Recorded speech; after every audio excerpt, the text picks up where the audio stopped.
Langosta Literaria. Hola a todos, bienvenidos a un nuevo podcast de La Langosta Literaria, un espacio para la literatura. Mi nombre es Eloísa Nava y me siento muy contenta de estar acompañada hoy de dos amigos, Héctor Iván González, quien es escritor y traductor, ha colaborado en diferentes medios como Nexos, La Jornada Semanal, El Cultural, del diario La Razón, y que recientemente publicó el cuentario Los Grandes Hits de Shanna McCollum en 17 Editorial y su primera novela, Una leona rampa en la noche, publicada en Barcelona. Muchísimas gracias por estar aquí, Héctor Iván. Muchas gracias, querida. Tenemos también a Gilma Luque, que ella es editora y es escritora, autora de las novelas Hombre de poca fe, Literatura Mondadori, Obra Negra, publicada por Almadía, y Mar de Memoria, publicada por Ediciones B, entre otras novelas y libros de relatos. Gilma, muchas gracias por estar aquí. Gracias. Y bueno, hoy nuestros invitados nos van a contar sobre el nuevo libro de Cormac McCarthy, que es uno de los autores norteamericanos más destacados de nuestro tiempo. Autor de varias novelas extraordinarias, entre ellas El Guardián del Vergel, que ganó el premio Faulkner a la primera novela.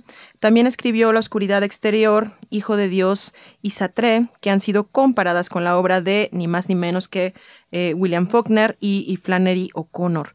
Es autor igual de Meridiano de Sangre, de esa pieza monumental que es Todos los hermosos caballos, que es de hecho el primer volumen de su trilogía de La Frontera, un libro que se ganó el National Book Award, y completan esta trilogía Ciudades de la Llanura y En la Frontera. Le sigue a esto en 2006 la obra No es país para viejos, No Country for Old Men, que fue llevada a la pantalla grande por los hermanos Coen, y un año después, apenas en 2007, publicó La Carretera, esa novela distópica que también fue adaptada al cine por John Hillcoat, que además también pues ganó el Pulitzer y que plantea un futuro que con el paso de los años, no sé ustedes, pero se comienza a sentir pues no tan descabellado, ¿no? Lo que honestamente es escalofriante.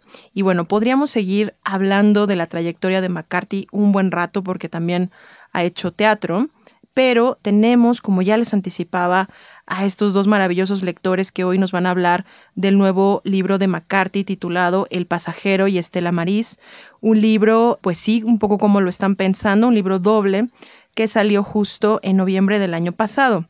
Y ustedes no me dejarán mentir, muchas lectoras y lectores estaban mordiéndose las uñas por la llegada de este libro al mercado en español, incluyendo, por supuesto, me imagino, el editor del libro en su idioma original, porque pues fue un lanzamiento simultáneo en Estados Unidos, y estaban así porque pasaron 16 años desde la última publicación de McCarthy, y ahora no solo tenemos un libro, sino dos libros en este volumen, y son dos obras interconectadas en las que el autor pues trabajó durante 4 décadas, según lo que él mismo ha dicho. Son dos historias, por decirlo de algún modo, que son dos caras de la misma moneda narrativa.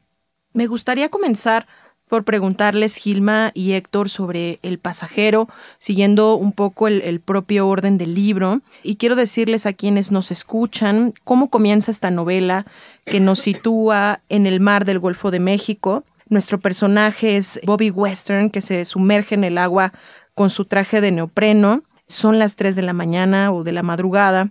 Todo está completamente oscuro y es precisamente Western quien va iluminando con su linterna de buceo el avión que está hundido, el avión y los 9 cuerpos que flotan en sus asientos, aún atados por un cinturón de seguridad. Y aquí, pues el misterio que nos plantea McCarthy desde el inicio, ¿no? Faltan la caja negra y el 10º pasajero.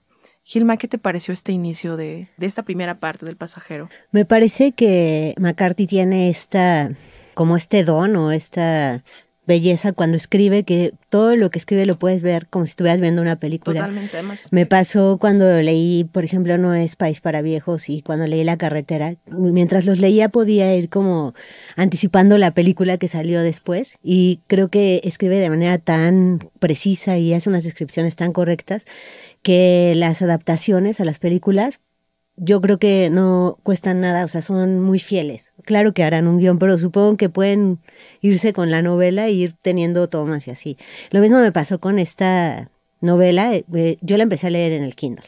Bajé una prueba, dije, voy a ver, bueno, claro, vi el libro y me pareció increíble, dije, wow, lo quiero, lo voy a comprar, ¿no? Claro. Pero primero bajé una prueba ahí en mi Kindle y pues leo el comienzo que acabas de decir y es una cosa impresionante. Es impactante, sí. Y te digo que puedo ver, o sea, bueno, seguro tú también, Victoria, ¿no? Puedes ver exactamente lo que está sucediendo, puedes estar en la profundidad, pues lo que ilumina sus linternas es lo que uno va viendo. Sí. Es impresionante lo de los pasajeros porque están con el cinturón de seguridad y hacen algunos comentarios entre ellos de que podías, si los zafas podrían como irse, ¿no? Y ves como su cabello flotar. Es tremendo. Creo que una de las cosas más interesantes de McCarthy siempre ha sido sus descripciones, que son así puntualísimas y son además bellas, creo.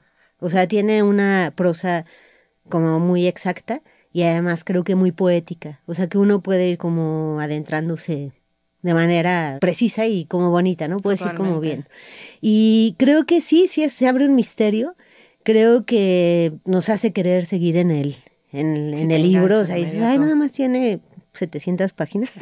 No, pero no es cierto, lo que quiero decir es que sí te dan ganas de continuar. Y lo que me parece todavía más interesante de este autor es que abre este misterio y después me parece que es un pretexto para decir muchísimas cosas que tiene que decir respecto a física, matemáticas, teología, filosofía y la vida en sí, ¿no? O sea, te abre las puertas a un universo con esta idea que, bueno, ya lo iremos platicando, creo, pero totalmente. Me parece que es también como una metáfora del inconsciente, que creo que es algo que le importa mucho hablar ahora, en este momento, a McCarthy. Claro. Entonces, pues bueno, te abre para muchísimas cosas y uno está esperando algunas respuestas en un momento primero y creo que ya después como que dices, no importa nada, o sea, habla, ¿no? O sea, yo voy a leer.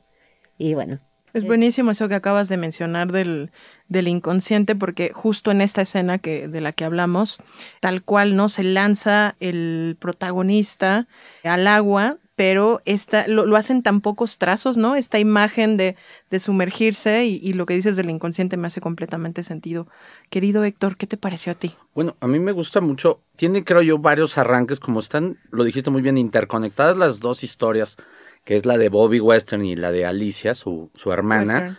Justamente también empieza con el cazador encontrando un cuerpo pendiendo de un árbol en un ambiente de total invierno en las montañas.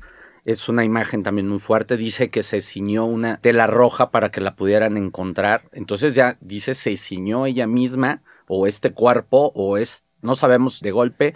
Es también un poco como sugerido, muy sutil. Sigues avanzando, de pronto empieza también lo de Alicia con estos personajes extraños con el que está dialogando. No queda muy claro si está como en un ámbito académico, como estos internados de las universidades de Estados Unidos. Y está diciendo muchas cosas irónicas, incluso se mete con cosas personales de ella. Alguien que no sabes, pero está hablando de una manera muy, muy lesiva, muy agresiva con ella. Y ella está soportando y de pronto dice, estoy escribiendo una carta a mi hermano. La cuestión es que justamente cuando entra la figura de Bobby a la novela, es en esta descripción extraordinaria. Una vez más, la oscuridad, las imágenes, esto que ya de alguna manera habíamos visto en algunos relatos, porque McCarthy nos hace necesitar la luz, ya sea en las linternas, o luego tiene cerillitos, o velas, o un pedazo, un tizón de una fogata, lo recuerdo mucho, así que va caminando algunos de sus personajes. En la carretera, ¿no? En la carretera y en la misma frontera, que cuando el chico va protegiendo a la lobita que está embarazada. Pero aquí justamente, una vez más, y sí lo ves, como dices muy bien, Gilma, ves la escena, ves como el panorama, ves el paisaje, y luego te mete, y esa imagen del cabello suspendido, ¿no? Tipo tiburón, o sea, sí. A mí me recordó mucho las imágenes de la película de Spielberg, porque justamente es otra manera que se va a manifestar, y en las imágenes, con un uso, como siempre, poético del lenguaje, muy puntual, con metáforas específicas, pues vamos, y abre, como han dicho muy bien, abre la intriga, abre el suspense para que no podamos dejar la novela y vayamos disfrutando al mismo tiempo de un misterio que esperamos conocer el origen y al mismo tiempo de una prosa poética extraordinaria. Claro, totalmente. Voy a leer nada más este fragmento que para que no nos quedemos con las ganas, que justo hablaban, dice, los pasajeros en sus asientos respectivos, los cabellos flotando, la boca abierta, todos ellos, y en los ojos ni rastro de especulación.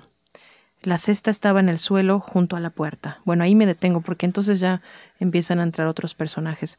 Pero justo decías, Gilma, además de este inicio que ya nos plantea el misterio, en sí, ¿qué te pareció, digamos, esta primera parte del pasajero? Me parece interesantísima porque creo que como un escritor totalmente hecho, formado, sin ninguna duda de sí mismo como con sus obsesiones, sabemos que creo que en varias novelas, y por ejemplo en No es país para viejos y La carretera en específico, me parece que coloca a sus personajes en un momento y a partir de ese momento parece que se desata su destino, el que no buscan, pero al que llegan por una casualidad de la vida, ¿no? O sea, en ese momento él está ahí y empieza a ser como perseguido. Podemos pensar que son como, hay algún problema porque se perdió la caja negra, porque, que también es otra metáfora, me parece increíble, el hecho de que se pierda la caja negra, porque es donde está la información. La memoria, de alguna manera. Es donde está la memoria, ¿no? Y es donde, con la que reconstruyes, claro, ¿no? Y me parece que también Bobby y su hermana tienen como, o sea, estás a lo largo de la novela de las dos vas reconstruyendo toda la historia, ¿no? Entonces me parece que la caja negra es un poco eso, ¿no? Estamos reconstruyendo junto con él, para empezar, en el pasajero, todas las situaciones. Y es interesantísimo porque lo hace también siempre, estos diálogos que tiene con distintos personajes, con un transvesti, con ex soldado, ¿no? De Vietnam. Uh-huh. Tiene muchas formas de reconstruir la historia y la historia es muy interesante porque vamos viendo, por ejemplo, el padre es como un personaje importantísimo. Científico que sí. Que hace la bomba, sí, la bomba nuclear. Y eso me parece, en algún momento es el padre que le de dice, estos hermanos. Sí, el padre de Bobby y Alice, que dice, ¿tendrá alguna maldición la familia en algún momento de la novela? ¿No? La abuela le pregunta, ¿no? Como porque nosotros los hijos pagamos los pecados de los padres, y me parece que es uno de los temas recurrentes e importantísimos dentro de la novela, porque sí, efectivamente, Bobby y su hermana no están muy bien, y pueden ellos decir como, no, pues era un rollo del padre, nosotros no tuvimos que ver, pero obviamente están afectados, ¿no?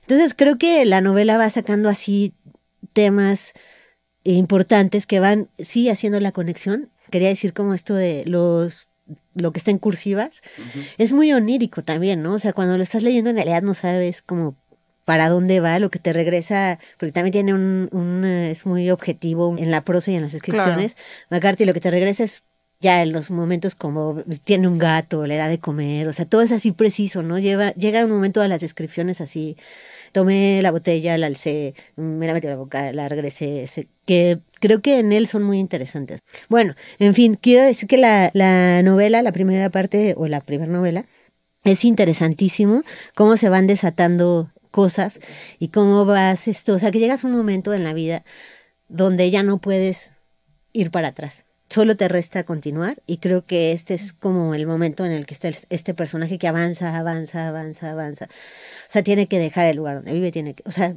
está en un continuo movimiento hacia adelante, creo. Aunque vamos conociendo su pasado. Claro.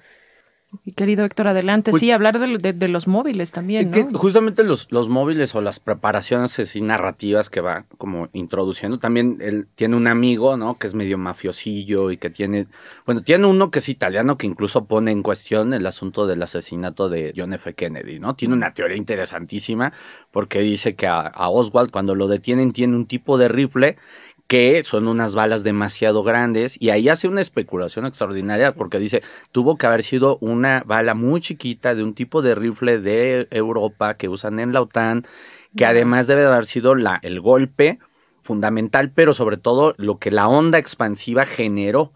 Y dice, tiene pues lo que sabemos, ¿no? La punta fraccionada. Bueno, no sé mucho de armas, pero vamos, la literatura nos introduce en esos mundos.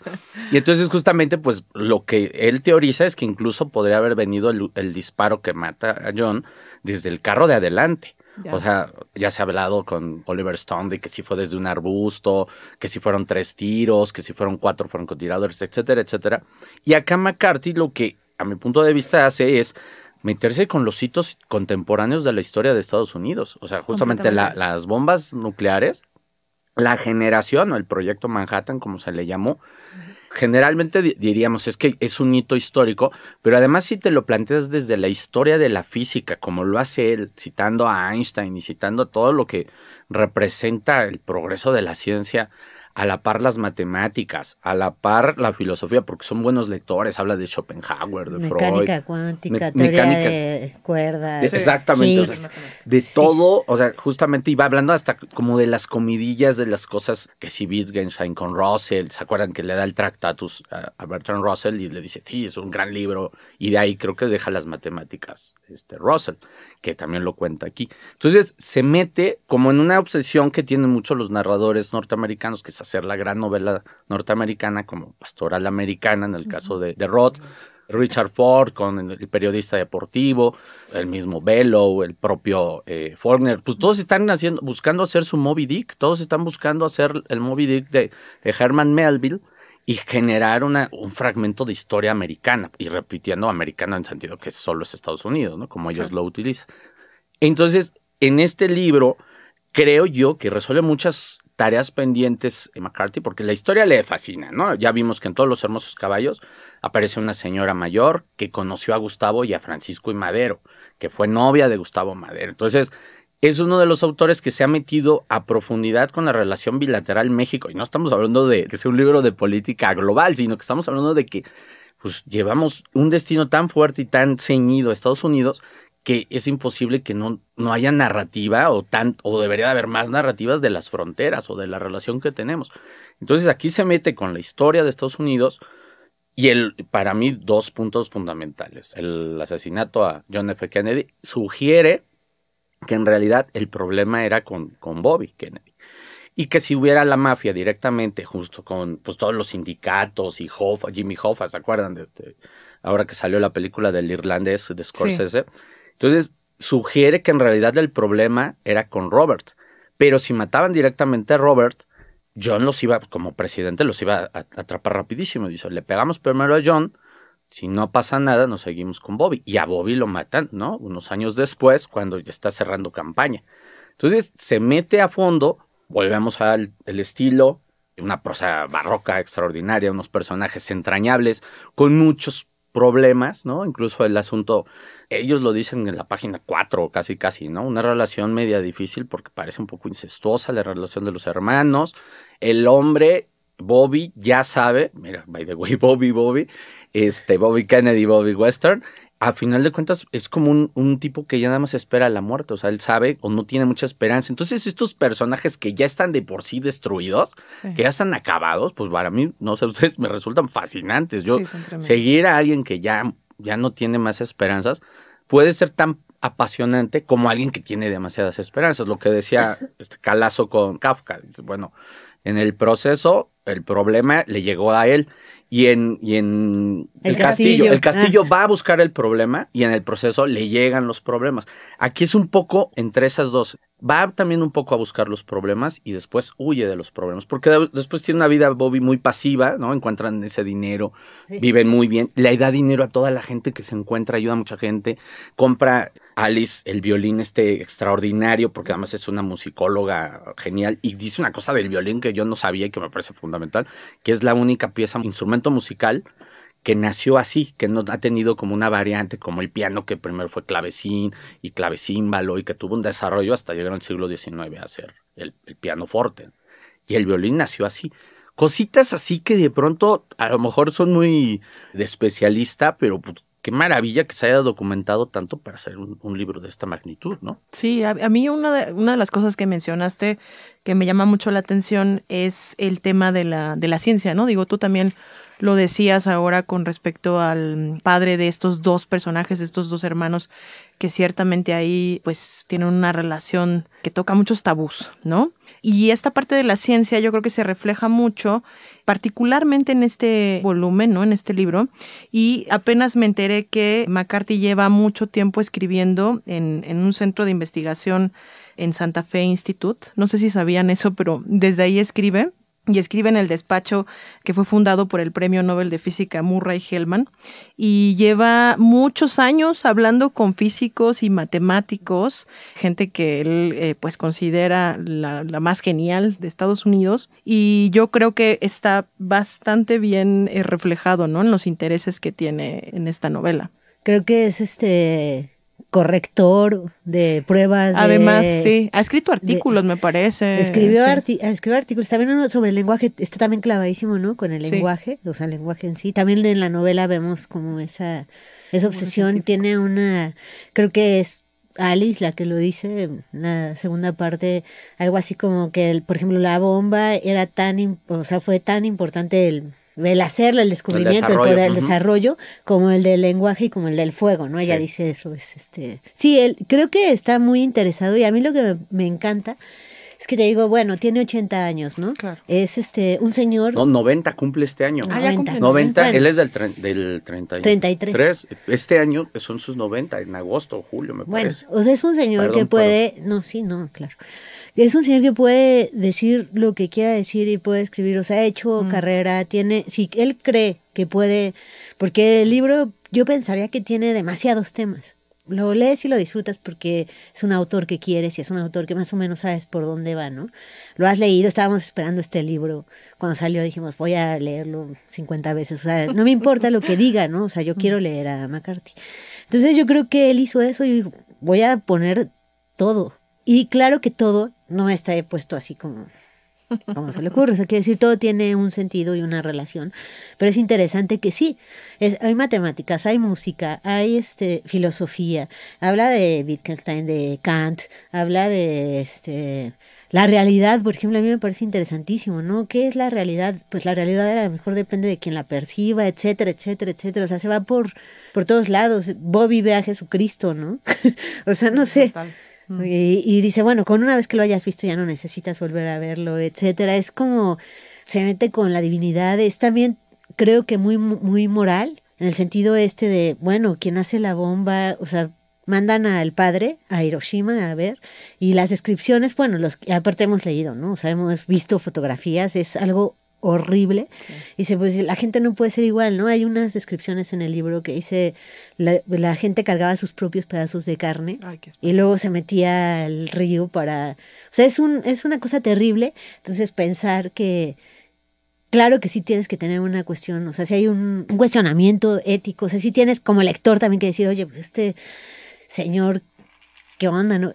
Supongo que mucho más los hijos. Como que intentan, como que no era un rollo del papá y así, pero yo creo que ese es sí, es parte de la herencia, sí, ¿no? Sí, o sea, justamente. Esta pregunta, ¿no heredas los pecados de los padres? O sea, sí te acompañan por mucho tiempo. Me parece que es un hilo en las novelas, en las dos, y pues que lo vuelve interesantísimo. Y luego hay una pregunta que se repite 2 o 3 veces, que es la de, ¿y tú qué lamentas?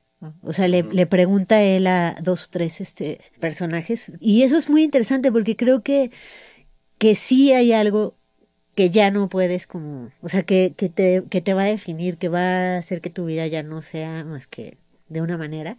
Entonces es muy interesante. Se lo pregunta a este hombre que estuvo en Vietnam. En Vietnam, sí. Y le dice él, no sé si recuerdan, no decir mucho, pero lo de los elefantes, que le dice, lamento lo de los elefantes, y le cuenta algo al respecto.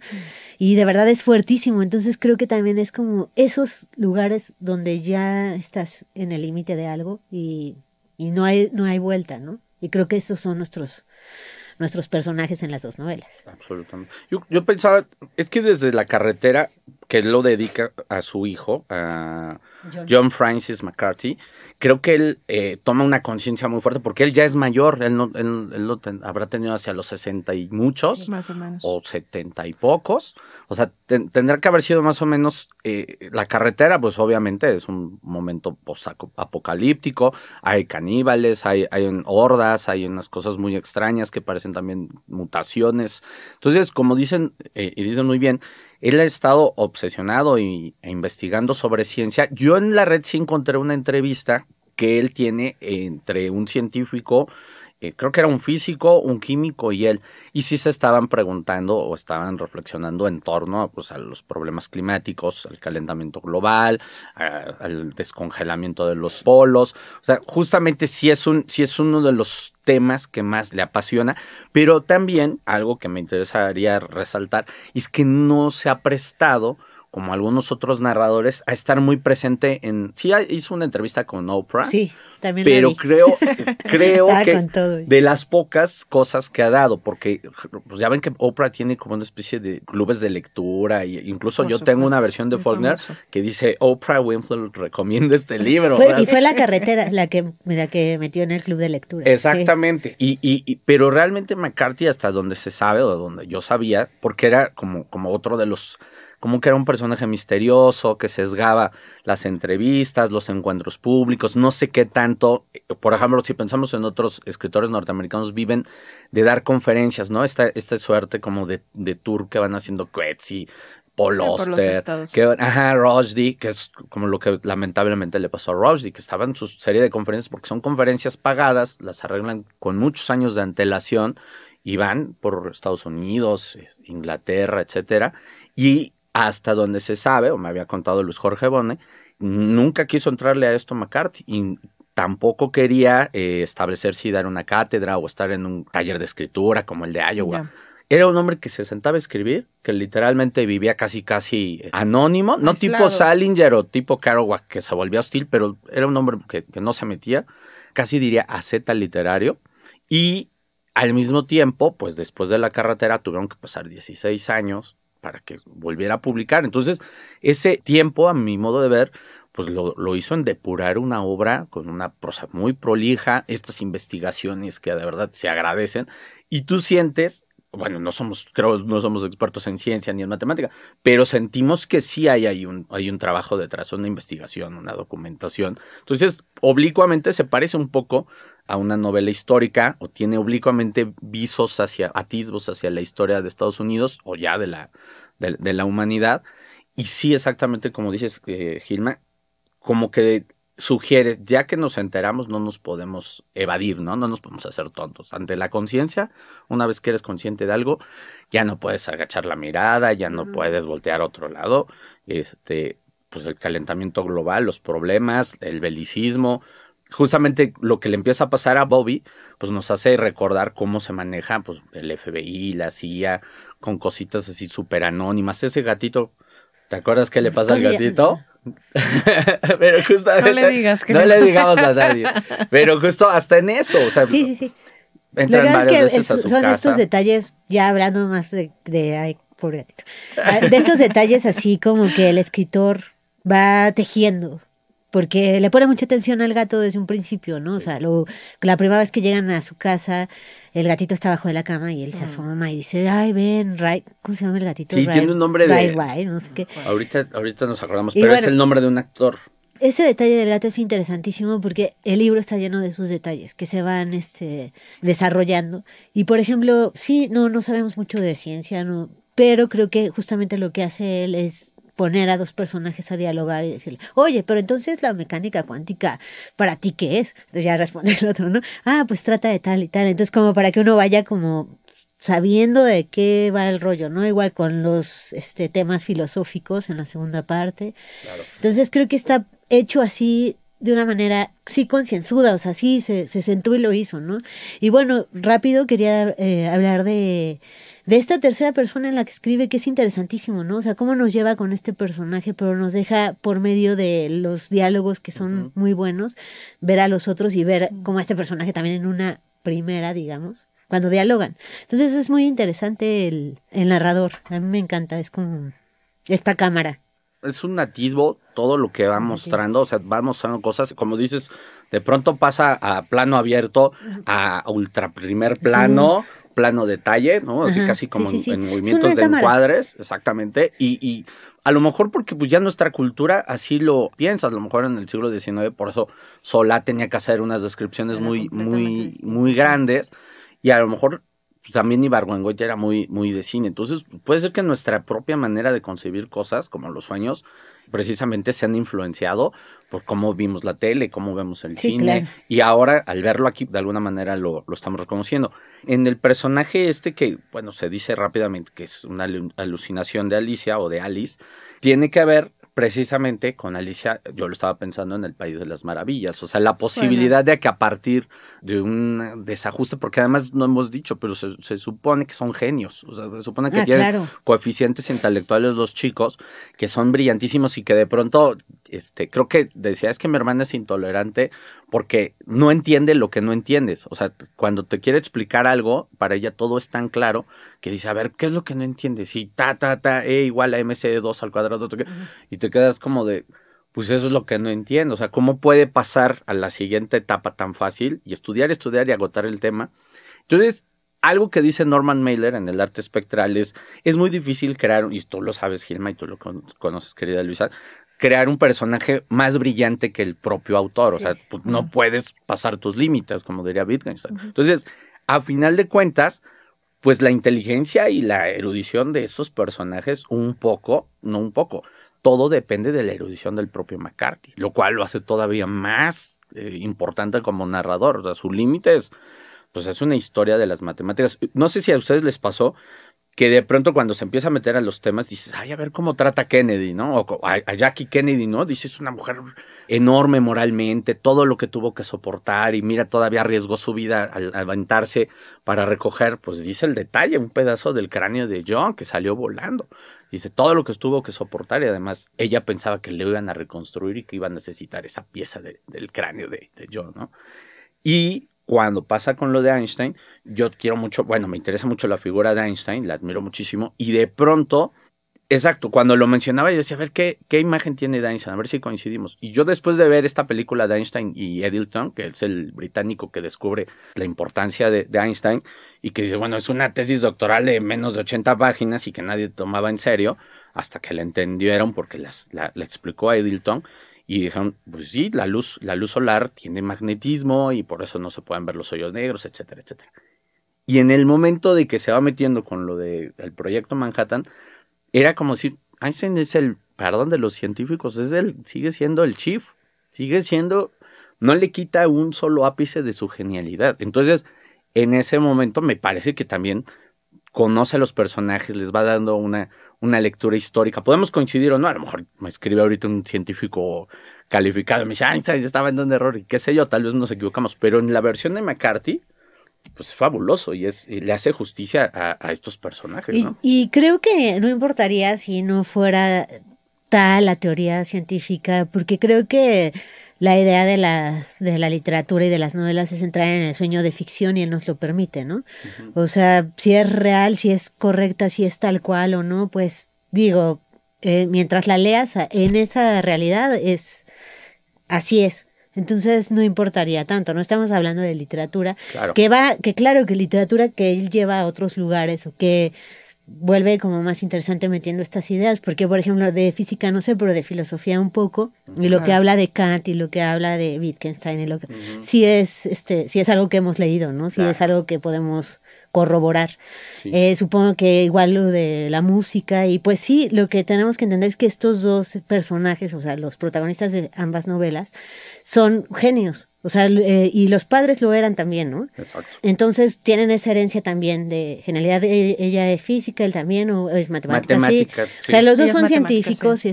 Y sí es verdad, no me acuerdo ahorita exactamente qué lengua aprendió a hablar ella, así que le dice, ay, te tardaste mucho, un poco más de lo que pensé, así como 2 días, no sé. Sí, es una mujer listísima, Alicia. No sé si japonés o algo alemán. Alemán, ¿no? Pero así algo, una cosa más específica. Inventada, sí. Bueno, es que está lleno de cosas, es impresionante todo lo que hay en el libro, sí. Está padrísima la conversación. La verdad es que sí, es justamente como lo mencionan. Ella, la hermana, ¿no? Alicia Western, pues es una mujer con una mente tan brillante como enferma, ¿no? Justo lo mencionabas hace rato, pues es una mujer que está diagnosticada con esquizofrenia paranoide, que sufre de alucinaciones, las mismas que vamos a ir encontrando en la lectura. Ya lo mencionaban con algunos personajes que son como sacados de vodevil, ¿no? Y que te plantean una realidad que a veces está y no está. Y eso también es muy interesante de verlo. Justo por ahí leía, ¿no? Que McCarthy tal vez había intentado plantear esta paranoia también como por defecto de la psique americana, ¿no? O sea, como haciendo ahí también un concepto mucho más amplio. Platicamos también ya acerca de la ciencia, que también está presente en esta segunda parte, que es de Estela Maris, que sería propiamente la segunda novela de este volumen, que es a donde me gustaría deslizarme, digamos, para que habláramos sobre cómo comienza, un poco también para que quienes nos escuchan, las lectoras y lectores, pues allá afuera sepan cómo se da este arranque, porque sin duda, pues ya lo decíamos, al igual que la primera, es una novela igual de compleja, que no se queda nada más en la anécdota o en la variedad de temas que va planteando McCarthy, sino que profundiza hacia puntos filosóficos y éticos. Querido Héctor. Bueno, yo creo que en esta segunda parte, Stella Maris, ¿no? Es un centro psiquiátrico y de estudio. Es una larga conversación, son unas entrevistas, donde ahí sientes la otra versión. Yo creo que, no sé. Es la transcripción de las entrevistas. De las entrevistas. En realidad, yo sí me los imaginaba los dos hablando, ella con muy pocas ganas de participar, como cuando sucede, pero ella entra voluntariamente a ese centro, ¿no? Ella llega. Tiene muchísimo dinero porque todavía le queda, a pesar del violín que compró carísimo en una subasta. Y entonces hace lo que pues prácticamente nadie llega por gusto a una reclusión terapéutica, ¿no? Entonces llega, la escena es interesante. Obviamente ella está como a regañadientes contestando lo que sería una consulta de psicoanálisis como la que más o menos ubicamos, ¿no? Preguntas relacionadas con su vida, con su pasado, y ahí es donde le da oportunidad a que profundice en el proyecto Manhattan, en la relación de los padres, en el asunto de cómo la abuela los recoge porque los papás están involucrados. Hace un elogio muy bonito de la mamá, no sé si se acuerdan, que ella tiene que medir tal grado de radiación y que tiene que ser una mujer muy concentrada, muy metódica para esas labores. Y entonces dice, mi mamá no era científica, pero tenía una atención o una capacidad de concentración fuera de serie y por eso es convocada y es atendida ahí en el proyecto Manhattan. El padre sí, se conocen y también ahí tampoco, ahí sí voy a ser quisquilloso con McCarthy. Los dos hermanos son unos galanazos, ¿no? Son guapísimos. Todas Yo las pensé chicas. lo mismo. Todas las chicas quieren con Bobby. Todas las hacen así. Basta que Bobby les diga, hola. Ah, ¿me estás ligando? No. Ah, bueno, entonces No, sí me voy a salir molestaría contigo. Ajá, exacto. No me molestaría que me... Sí, yo pensé igual. Y ella es guapísima, Alice es así, ¿no? Sí, bueno, justamente esa cuestión, digo, bueno, pues ya se fue con todo McCarthy. Dijo, mis personajes además van a estar bien chulos, bien bonitos y todas van a querer. Entonces, ahí está bien, está padre, pues mejor tener un personaje divertido y sensual, porque ya les puso mucha carga, al mismo tiempo, imagínate, además de, como decías, pues, una familia maldita y además son desfavorecidos físicamente, pues ya pobres. Entonces, yo lo vi. Eso pensé también, lo tienen todo. Lo tienen son guapísimos, son inteligentes. Lo tienen todo, pero es que eso es lo más interesante, lo tienen todo, son guapísimos, son súper inteligentes, tienen unas carreras. Bobby es también conductor de autos de carrera y luego te explica exactamente cómo funciona un auto, así. Se llama Bobby. Sí. No, o sea, es todo. Pero son personajes que sufren demasiado. Sí. O sea, toda su belleza y su inteligencia y su capacidad de aprender no les funciona mucho en la realidad, que creo que es uno de los temas muy importantes en la segunda novela. Creo que ella habla mucho de qué es la realidad. Sí. O sea, ¿a qué te refieres? ¿Qué es? ¿A qué le puedes llamar qué es lo real, no? Que es cuando empieza a hablar de Kant o de Big. Es que ya está tan metida en su mundo, o sea, realmente lo que decías al inicio en cierta medida es una road novel, siempre lo vemos a él avanzando. Pasa lo mismo obviamente en la carretera, en todos los hermosos caballos, en la frontera, sí, en Meridiano de Sangre. En los Países para Viejos también se está yendo. Avanzan, ¿no? Y justamente ahí lo hace darse un clavado, tener una inmersión pues en el ambiente, en el lugar. ¿Te acuerdas que también hay un momento donde se va? Esa cosa también me encanta, esa escena, cuando va a la planta petrolera y es la precisión del lenguaje. Es que esas cosas a mí sí me gustan, ya voy a decir de nuevo. Se siente que sabe y que así son las cosas. A lo mejor yo tengo ahí esa proclividad a que me eduquen en las novelas o que me den datos de cositas así como que yo soy muy lego, ¿no? O sea, no sé nada de petroquímica y de una planta de petróleos, no sé nada. Es fascinante. Alguna vez las vi en Ciudad del Carmen y dije, wow, esto es genial. Y se supone que en algún momento de joven McCarthy trabajó en un pozo petrolero.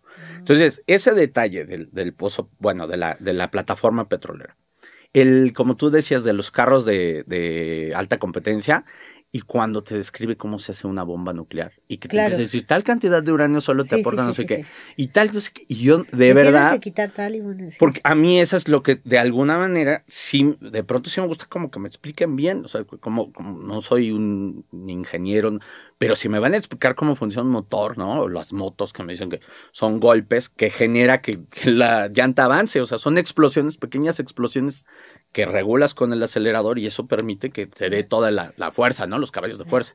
Entonces, ese tipo de cosas, de pronto, a lo mejor porque fui muy lector de Julio Verne y tengo esa patita floja, pero me encanta que me expliquen bien las cosas. Y por el otro lado, esto que decías se mete tanto en su pensamiento ella, es muy soberbia, tiene una onda así de todos quieren conmigo, entonces hay un momento donde la quieres y te cansa. Hay momentos donde te cae bien y hay momentos donde dices, ya, bájale tantito, amiga, por favor. A ver, piensa en alguien más además de ti. Si la conocieras, no quisieras. Fíjate que, claro que lo piensas, sí. Pero también saben que está muy claro ahí, como cualquier tratamiento de terapia, o sea, lo que te dicen, quieres solucionar tu problema, deja de pensar en ti. Sí. O sea, ese egoísmo también, por eso es buen personaje. Porque también está tan clavada en ella misma y de pronto, Bobby de pronto es más generoso, ves que siempre les da dinero, está preocupado por ella. Entonces, en esa medida, el personaje de Alice o de Alicia incluso se cambia el nombre, no es que estemos ahorita tanteando, es Alice o Alicia, ella se cambia el nombre porque lo quiere castellanizar, ¿no? Y justo en eso, yo siento que es una complejidad padre, porque así son los neuróticos, o así somos los neuróticos, o así se dice que solo estás pensando en uno mismo, entonces pues puedes habitar tu mundo y salir a la realidad y vas a decir, bájale 3 rayitas, Alice, ¿no? Y vas a mejorar tu vida, ¿no? Pues sí, creo que los personajes en algún momento podría decir que son exagerados, pero son exagerados yo creo que con un fin, que lo recordemos así, ¿no? De esta manera, o sea, como hace cuánto leímos, por ejemplo, No es país para viejos y seguimos recordando al personaje así clarísimo, ¿no? En la carretera también hay ciertos momentos que no podemos olvidar. Me parece que La carretera, No es país para viejos, por ejemplo, estos dos tenían este plus de que eran novelas cortas y las leías así y todo era como mucha acción. Y creo que aquí ya quiso como dejar un testimonio, un legado, algo como es mi novela, entonces quiero hablar de todo lo que me interesa y como un poco el prototipo de persona que creo que, o sea, estos dos personajes, ¿no? Exacto. Alice y Bobby. Y habla de muchas cosas. Por ejemplo, habla de la belleza y tenía una frase, a ver si la veo rápido por aquí, que a mí me pareció bien. Dice, la belleza promete cosas que la belleza no puede cumplir. Me parece que también es eso, o sea, que nos va diciendo de qué va la novela con estas pequeñas frases, ¿no? O sea, como que, aunque es muy larga, no sobra. Yo creo que esta novela se tiene que ir leyendo, o sea, como darle ese tiempo, leer los capítulos, volver a leer la segunda parte, porque esas conversaciones son súper densas. O sea, como no puedes ir así muy rápido, o sea, como si de verdad quieres como agarrar la onda de este personaje que sí es neurótico, que sí es esquizofrénico y que es muy inteligente, si quiere, algo te está diciendo, algo más allá de su neurosis y de su esquizofrenia. Hay como un mensaje que creo que se te va, porque es demasiado, ¿no? O sea, es una tras otra las transcripciones, se supone, de las terapias, y también el hombre el psicólogo, el psiquiatra, lo que sea, es también así como, solo está como en ella, ¿no? O sea, es como, ves así, todo es en función de ella. Entonces, como que creo que la segunda parte, o la segunda novela, creo que ahí están las claves de todo lo primero, ¿no? Más allá de la historia, ¿no? la historia de los padres, claro, etcétera, etcétera. Tiene el otro punto de vista, como la otra versión de como cuando gustas a los papás y cómo se conocieron y los dos cuentan rasgos o detalles diferentes. Y el psiquiatra también tiene su historia, porque te acuerdas que se separó de la esposa, como que tuvo ahí una cosa de infidelidad y a veces lo deja salir, ¿no? Un poco él deja que ella conozca algunos aspectos de su propia biografía, pero luego regresa a la terapia. Se siente como que sí está aflorando un enamoramiento, si hay ahí pues sí le gusta y la empieza a admirar o la reconoce en su inteligencia. Y por otro lado, estamos, digamos, completando todo lo que en atisbos y en vislumbres tuvimos con Bobby sobre ella. Aquí sí, sobre todo te lo dice, o sea, te regresa como a lo que le pasó a Bobby Western, el hermano, y de pronto dices, entonces es una mezcla de las dos cosas. Él estaba después de un choque en coma, cuando ella está en esto. Entonces, otra cosa, ya hablando de casi las otras novelas, en su mayoría tienen mucho cariño o los personajes protagonistas están cuidando a alguien. Y pienso mucho en La Frontera, que por lo menos la primera parte está el chico cuidando a una loba que está encinta. Entonces la loba lo va a atacar, o sea, la loba es la peor, digamos, como para cuidarla porque te va a morder, o sea, en su instinto salvaje ya está marcado ahí que va a atacar al chico, pero está, como se dice, no sé si sea correcto, cargada, está embarazada la loba, está preñada y la tiene que cuidar y al mismo tiempo el cuidarse de ella, ¿no? Entonces, en el caso de La Carretera, pues va el niño, que el padre tiene que cuidarlo, y en algún momento, pues en Todos los hermosos caballos, pues también el asunto de los dos amigos, sale un tercero y se mete en problemas, se roba unos caballos, y de pronto los agarra la policía y los arrestan a los tres, porque ese se robó el caballo, y no lo pueden dejar. Hay mucha lealtad, o sea, yo sí creo que pues, no nos vamos a poner cursis, pero sí los valores humanos sí los tiene marcados McCarthy, la amistad, la lealtad, el cuidado por el otro. Yo creo que los valores humanos, como lo acabas de decir, y al mismo tiempo lo más terrible de los humanos, así es, ¿no? Porque también es, por ejemplo, hay demasiada violencia luego en lo que, o sea, lo cuenta de manera así como no voy a ser lindo, y me parece que es una manera de hacer esta crítica a la humanidad, porque también somos terribles, ¿no? Y lo puedes ver con esta chica, o sea, esa belleza y esa inteligencia también es terrible, ¿no? Hay una parte donde están festejando ahí en el manicomio, y le toman una foto con una chica que es su cumpleaños, y ella dice, ella tiene un punto en el ojo, o sea, a la chica le terminan sacando el ojo, ¿no? Y es terrible a donde pueda llegar. Te digo que a veces queda como amigo, a lo mejor sí dices, a lo mejor sí tenía la capacidad de ver que algo no estaba bien en ese ojo, o a lo mejor nada más es parte de su locura, ¿no? O sea, es muy interesante cómo ama a la humanidad y cómo puede criticarla, ¿no? O sea, de manera así despiadada, violenta, es muy interesante. Por eso es un gran escritor, creo. Grandísimo, y me gustaría mucho poder hacer una segunda parte de este podcast para hablar de todas las novelas de McCarthy, que ustedes no lo saben porque no lo ven, pero Héctor Iván trajo todos sus libros. No todos. Deberías de tomar una foto para La Carretera, En la Frontera, Meridiano de Sangre. Bueno, vamos a hacer una segunda parte de este podcast, centrándonos ya en la obra de McCarthy, si nuestros invitados quieren. Y nada, la verdad, muchísimas gracias por escucharnos. Gilma, Héctor, de verdad, gracias por estar acá. Con esto llegamos al final del podcast, uno más de La Langosta Literaria. Les agradecemos por habernos acompañado, y en la producción estuvo Álvaro Ortiz y Carmen Cuevas. Hasta la próxima. Búscanos en nuestras redes sociales, Twitter, @langosta_lit, Instagram y Facebook, Langosta Literaria, y en YouTube.